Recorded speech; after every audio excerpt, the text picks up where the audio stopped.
আমার ছেলের টিফিনের জন্য নুডলস রেডি। এখন আমি বক্সে ঢেলে নিচ্ছি, ঠান্ডা হয়ে গেলে প্যাকেট করে দিয়ে দিব।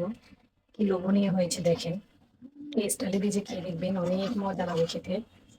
আর দেখতে অনেক সুন্দর হয়েছে, খেতেও মজা হয়েছে। এই যে কি লোভনীয় দেখতে, দেখেন খেতেও মজা। বাচ্চাদের জন্য সংক্ষেপে কিভাবে নুডলস ভাজতে হয়, এই যে আমি এভাবে করে ভেজে নেব। এখানে প্রথমে নুডলসটা নরম হওয়ার জন্য গরম পানির মধ্যে দিয়ে দিলাম। তারপর বাকি অন্য সব মশলা দিব একটু নরম হয়ে আসলে। নুডলসটা সিদ্ধ হয়েছে, তবে একটু পানি শুকাবে। এখন আমি দিয়ে দিব সস, একটু নেড়ে ছেড়ে দিব। নুডলসটা সিদ্ধ হয়ে গিয়েছে, এই পর্যায়ে আমি একটু তেল দিয়ে দিচ্ছি। তারপর দিয়ে দিব হলো পেঁয়াজ, কাঁচামরিচ। পেঁয়াজ কাঁচামরিচ গুলো একটু নেড়ে চেড়ে ভেজে নেব। পেঁয়াজটা হালকা ভাজা হয়ে যাওয়ার পরে কিন্তু আমি একটু ডিম ভেঙে দিয়েছি, এখন কুসুমের উপর একটু লবণ দিয়ে দিলাম। তারপরে দিয়ে দিব 2 প্যাকেট নুডলস, যেহেতু 2 প্যাকেট নুডলসের মশলা।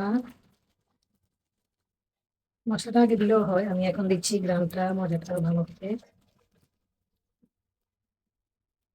এখন ডিমটাকে একটু ঘেটে ঘুটে দিব।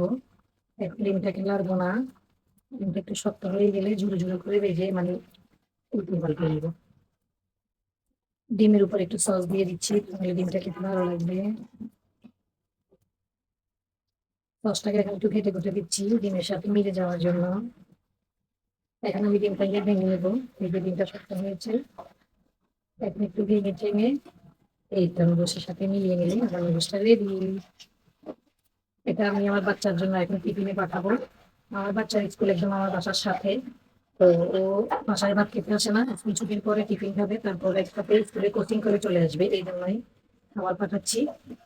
তো অনেক মজা করে খাবে, অনেক মজা হয়েছে। টাটা, কেমন হয়েছে বলবেন।